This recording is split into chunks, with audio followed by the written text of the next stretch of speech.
First of all, that's the upside of the story of the Egyptian economy, is that it has had very high growth rate over the past few years, roughly averaging around 7%. And it looks like it's going to be able to sustain that.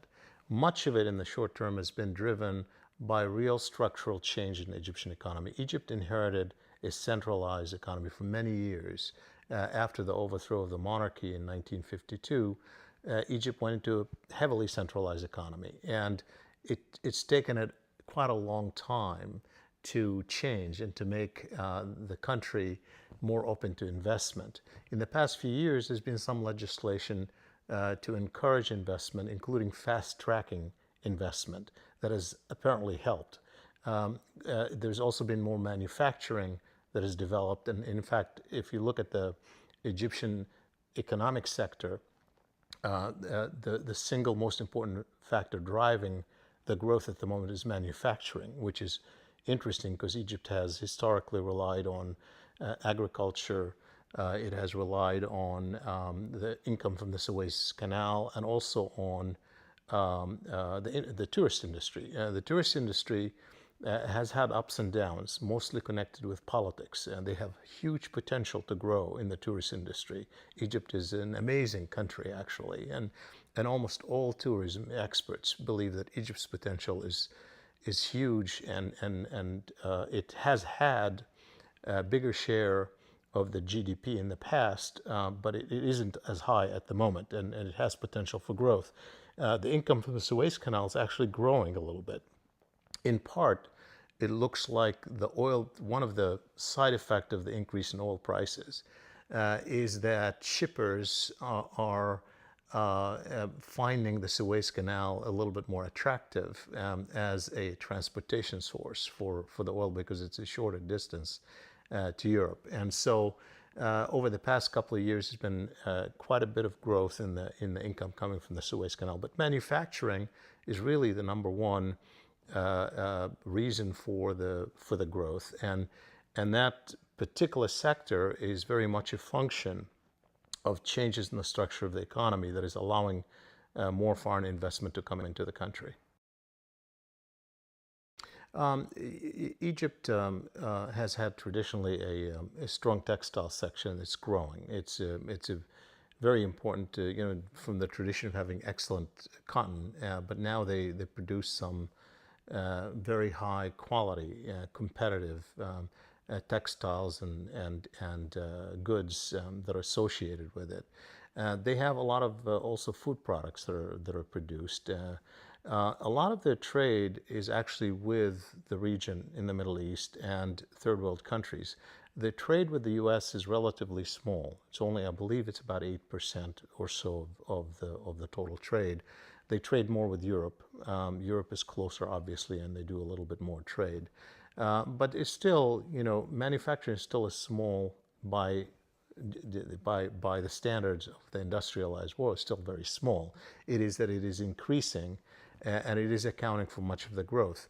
That's essential for one particular factor in Egypt that is really, really important, and that is the unemployment issue. And part of it, as we know, in Egypt, very youthful population. We're talking about, more than half of the population under the age of 20. We're talking about every year there are 600,000 to 700,000 new people who want new jobs every single year. And the good news is that in this, the growth that has been initiated over the past few years has been able to produce a lot of jobs, but those jobs are only barely able to meet the new demand for jobs. And so it's roughly maintaining itself at the same employment rate.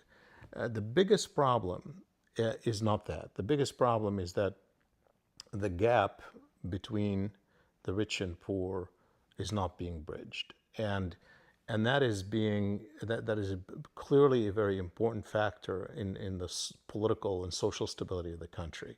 The other factor related to that is that uh, when you're talking about where the jobs are being created, they're created in places where much of the population or a lot of the workforce is not there. So this movement in the labor force is also potentially destabilizing. So there is the good story of growth is not so far matched by a trickle down that is helpful to not only the quality of life of the poor, but also to the political stability of the country. And that's one of the problems that the Egyptians are grappling with, and one of the problems in the governmental planning of looking at this, should they slow in some instances the growth? Should they maintain the subsidies that they have on particularly food products? So it was such basic issues as flour that clearly a lot of Egyptians can't afford to buy at market price. Well, the Egyptians have had to subsidize food to be able to make it affordable to a lot of the Egyptian public that earn very little. This has been a political issue. It's obviously the international financial institutions, the International Monetary Fund, the World Bank, often want states to reduce these subsidies.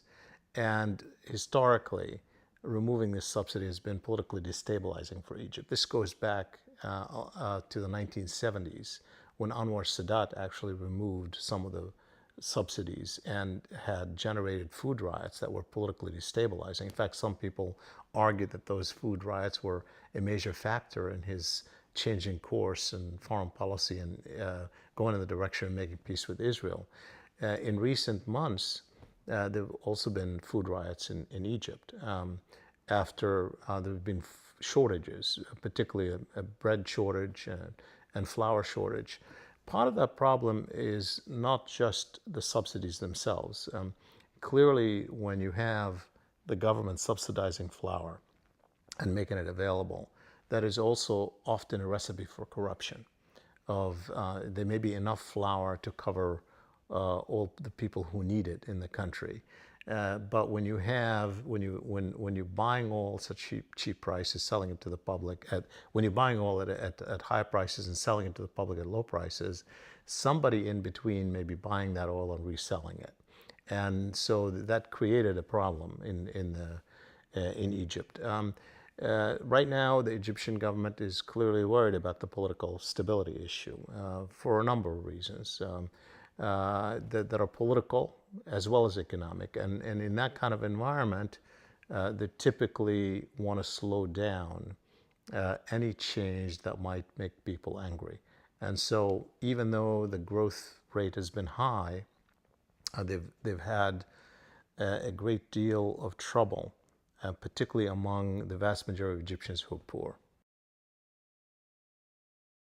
Well, there are a number of issues, that affect this. This is not new to have these, to create these oases in the desert. There are towns that are being built. There's a town that has been built not too far from the pyramids that are very, in many ways, exclusive.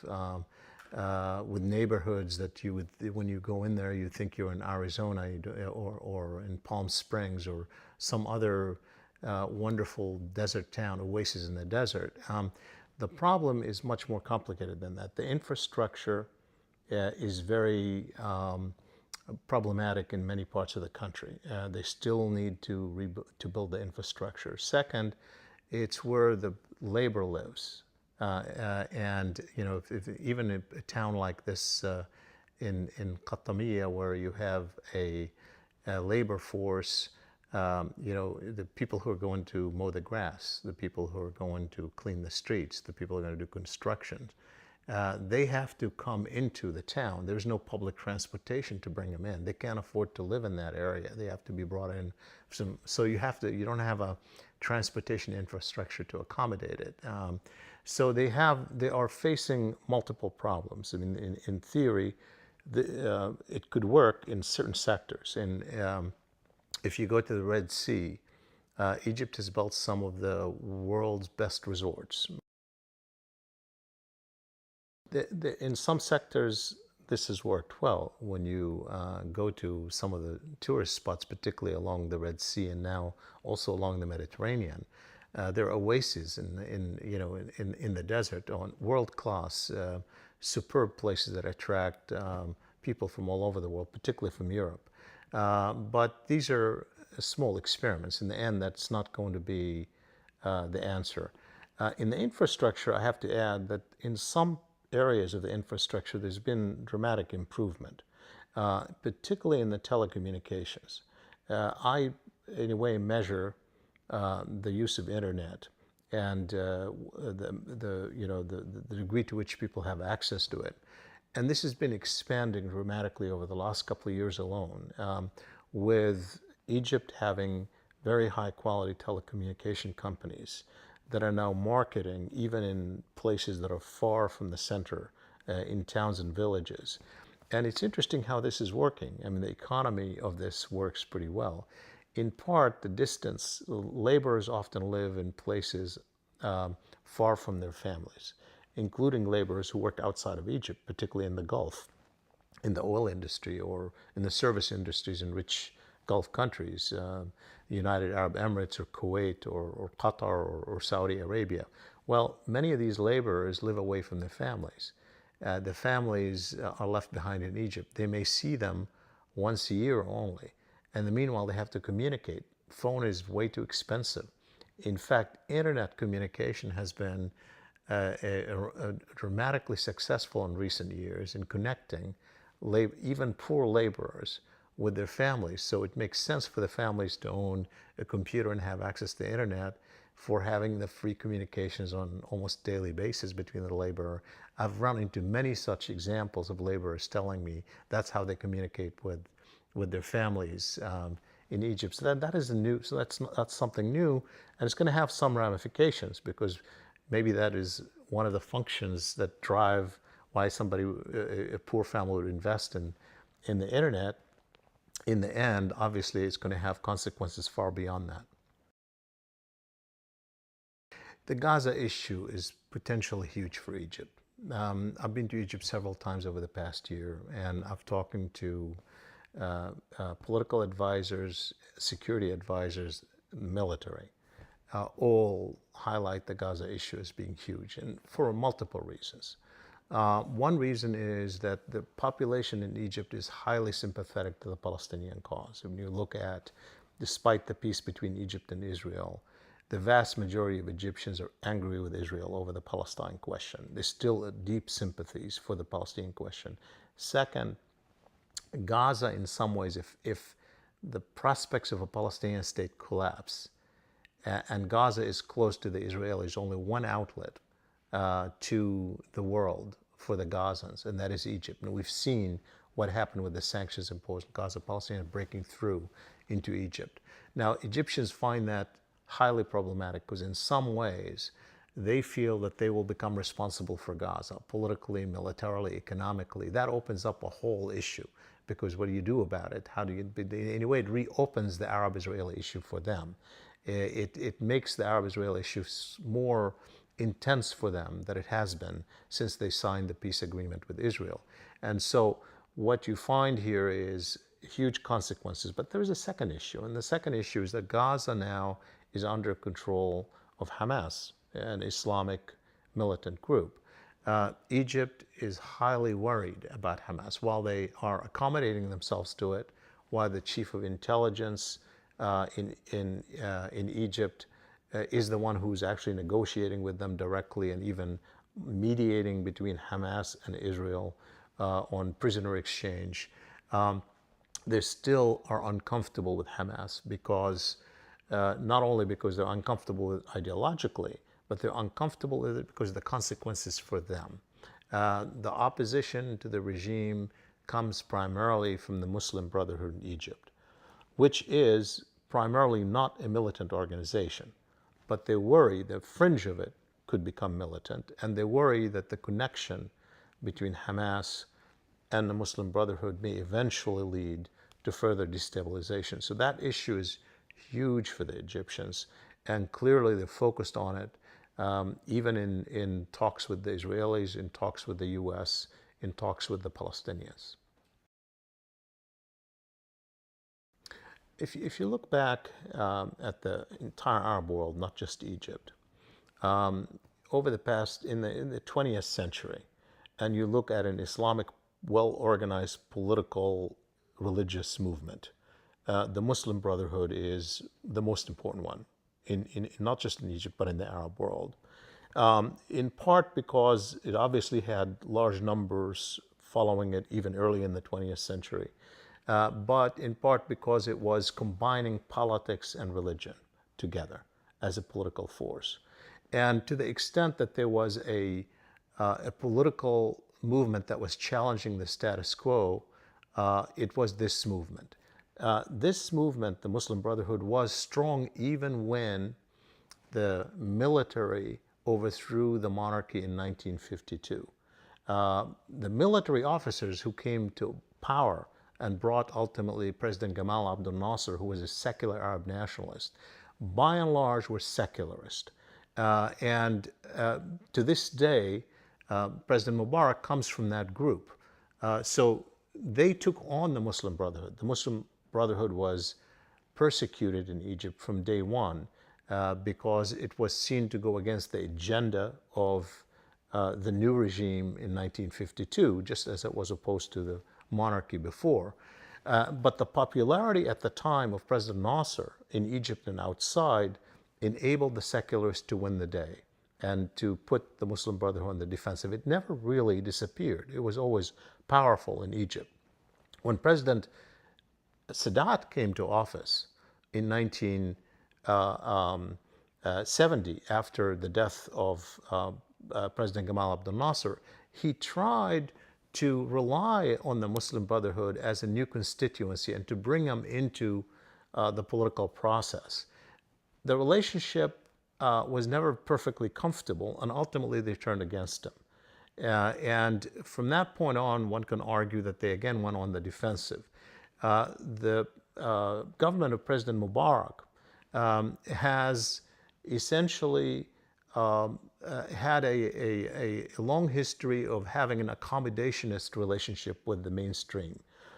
They've focused on fighting the fringe extremist Islamist militants, but accommodating the Muslim Brotherhood, which has millions of followers in Egypt, even though it's technically an illegal political organization in the Egyptian political system.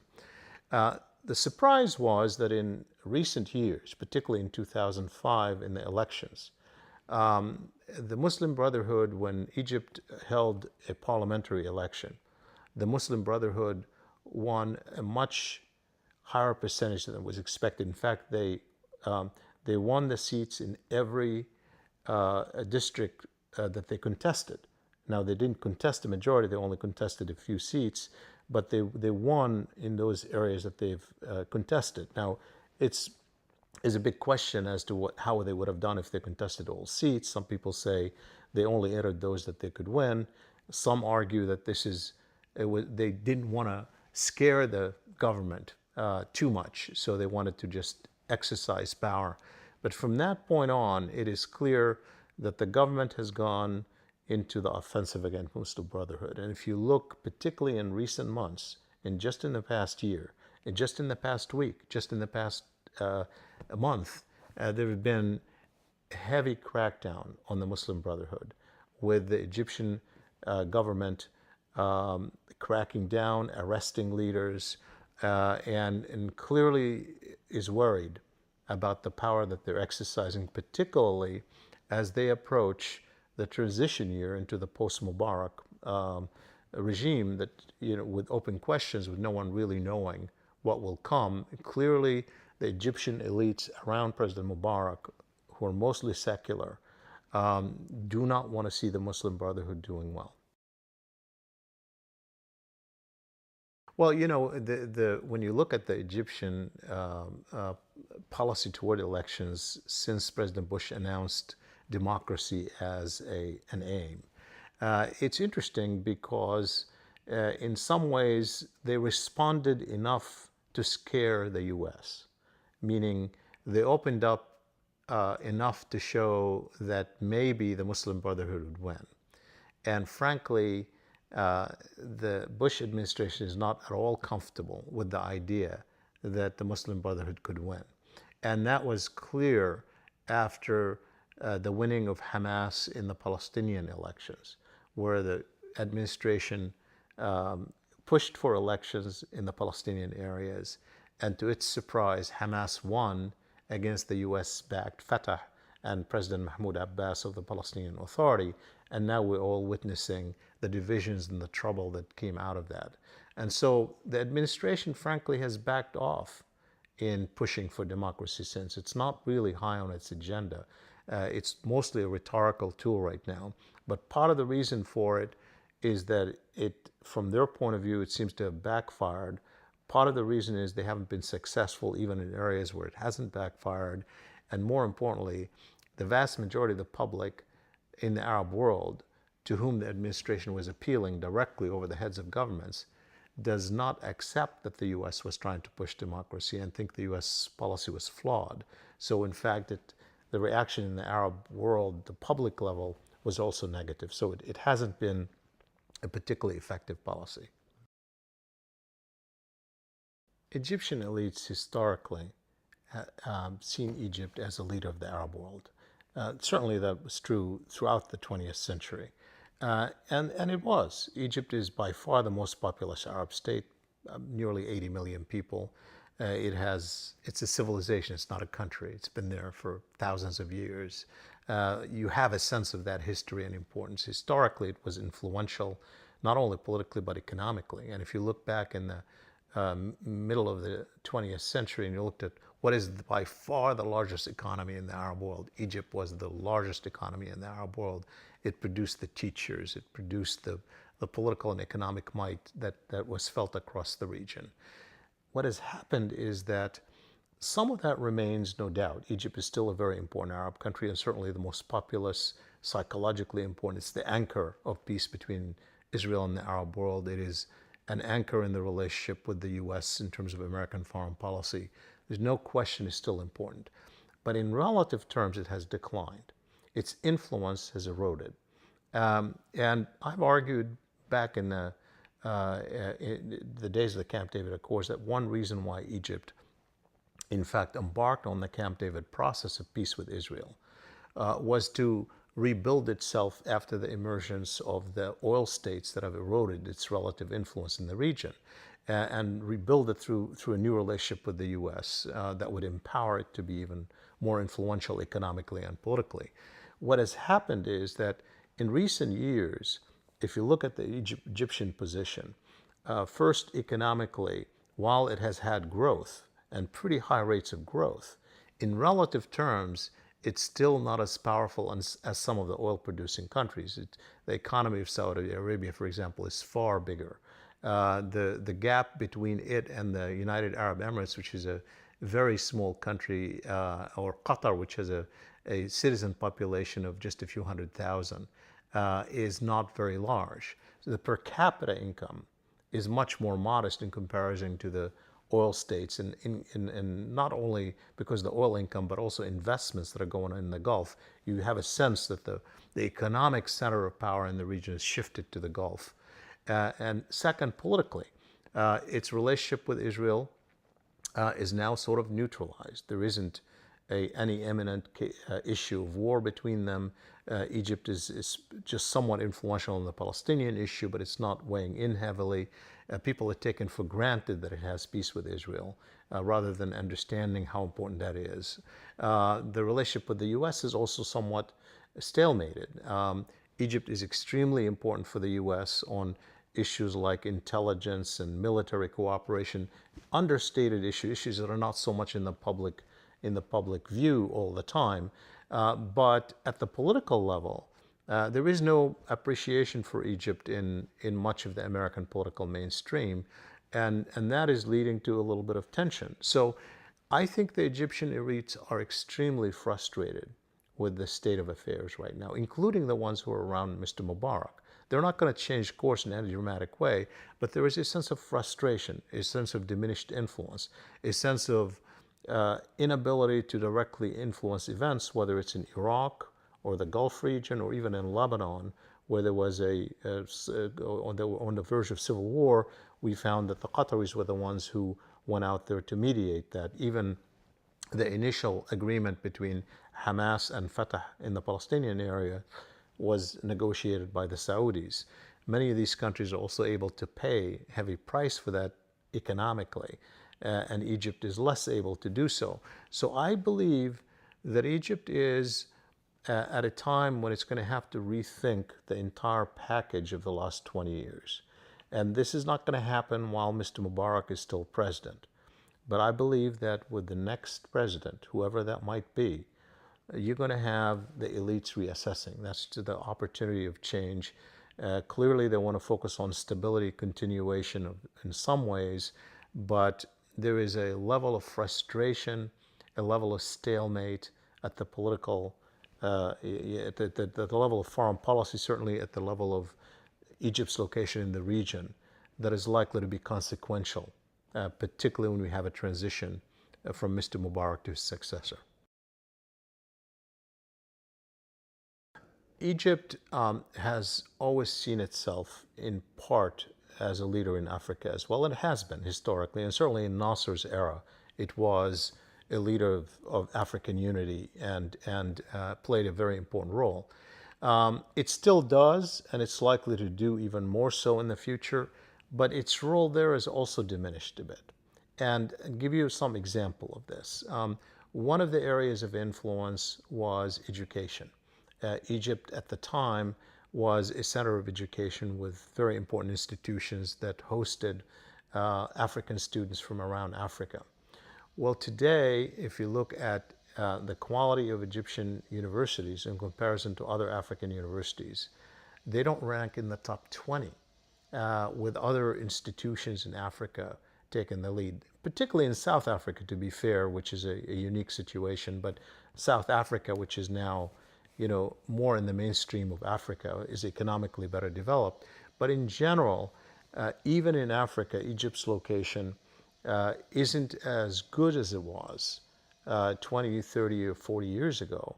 And it's going to have to work hard to regain its influence, not only political, because the political is always attached to economic. And I think it has to find its footing in the economic arena in Africa.